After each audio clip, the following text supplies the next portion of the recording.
morning guys. It's our last day here in Bay Hotel. And tara, enjoyin ulit natin yung bonggang breakfast nila.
Guys, hindi super busy nung breakfast kaya compared yesterday. So, ayun, let's eat muna.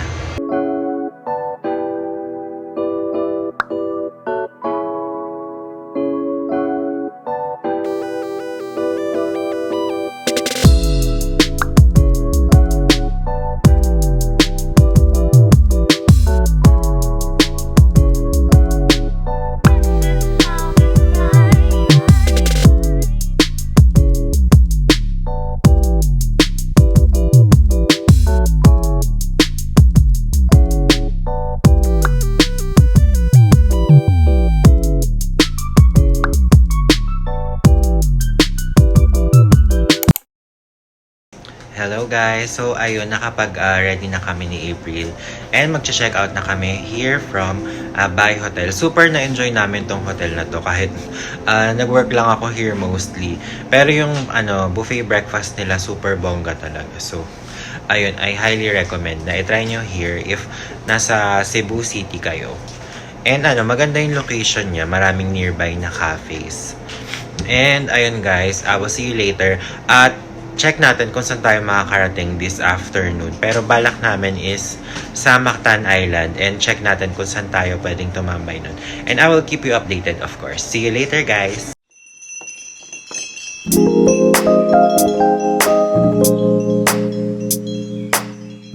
Ayan, let's say goodbye na to our room. Super na-enjoy namin dito guys. At sobrang lamig ng AC nila. Alam nyo ba? Nakakaloka as in.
guys, so we made it here sa Tambuli Seaside Resort. And nandito kami sa bagong beach club nila which is called Tipsy Dog. And may happy hour here. It starts at 11 a.m. very early. And nakita nyo naman sa menu yung choices. So ayun, let's try one drink from there kasi ayaw rin ni April ng mga drinks doon. So ako na lang yung nag-try. And ayun, nag-order lang kami ng food for lunch which is basically ampo lang. So let's check kung masarap.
So guys, ayun, na-enjoy naman namin yung food and drinks dun sa Tipsy Dog. And I can recommend the place naman kung pupunta kayo here in Mactan, Cebu. Kaso medyo mainit lang dun sa area. Siguro dahil past noon time kami nagpunta. Pero kung medyo pa sunset na, siguro mas tolerable yung init. Ayun. And meron naman silang electric fan dun. And for now, maghahanap kami ng place where pwede kami mag-coffee ni April. Siguro maghanap kami ng nearby resort din dito. And then, doon naman kami tatambay.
So we are here at Sheraton Mactan and tinry namin yung Buhi Cave Bar.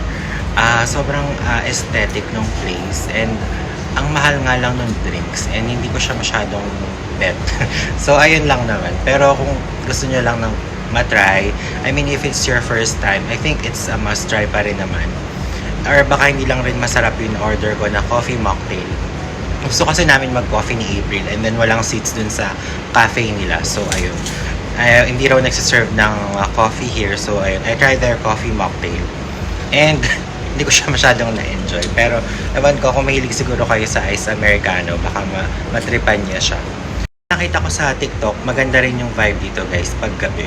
So, siguro, ayun, perfect venue siya if you have a date night.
Guys, we made it here sa Cebu Queen Centennial Hotel. And ayun, sobrang pagod na.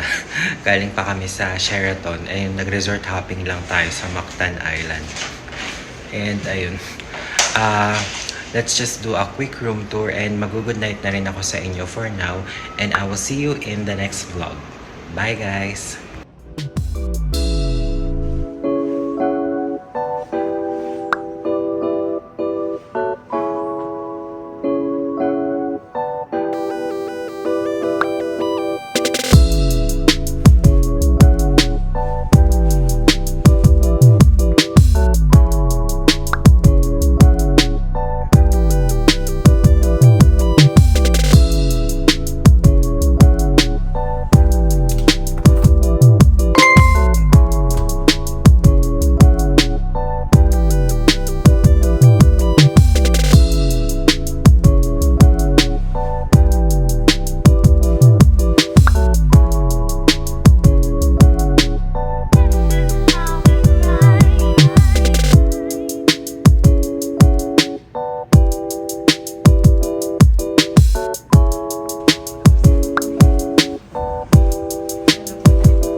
Good morning guys, it's our last full day.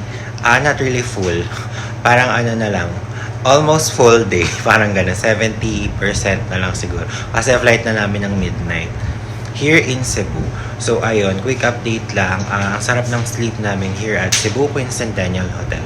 And ayun, ang sarap ng hot shower nila. Pero wala kaming breakfast here. So ayun, mag-brunch tayo somewhere and update ko kayo kung saan tayo pupunta. I will see you there guys.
We are here at Metro Supermarket para bumili ng mga pasalubong. So ayun, marami namang mga murang options.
baking company. And nag-try ako mag-take out ng pastries nila.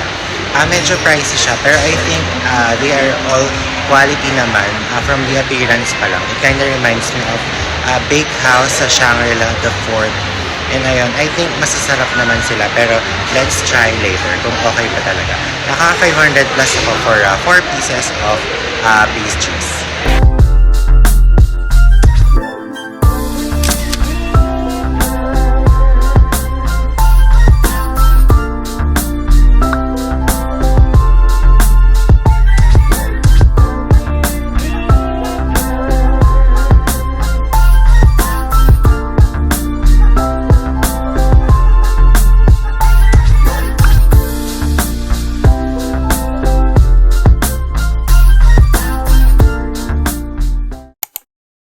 Hello guys, so we are ready to check out na from the hotel and punta na kami sa airport ni April and I will see you there.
Guys, we made it here at Mactan Terminal 1 and sobrang bilis lang ng biyahe from the hotel. 30 minutes something lang. And ayun, we still have time to spare, so mag-dinner muna kami ni April. It's almost 10 p.m. pa lang and 11:50 p.m. pa yung boarding namin, so we still got plenty of time.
So guys, it's past 2 a.m. and we made it back here in Manila. And andito ulit tayo sa Terminal 2 kung saan kami nag-depart as well. So, ayun, I would like to thank you guys for joining me in this Cebu travel series. And I'm looking forward to see you again in another vlog. And meron tayong upcoming international travel. So, ayun guys, and I will see you in the next vlog in our next travel series. Bye for now!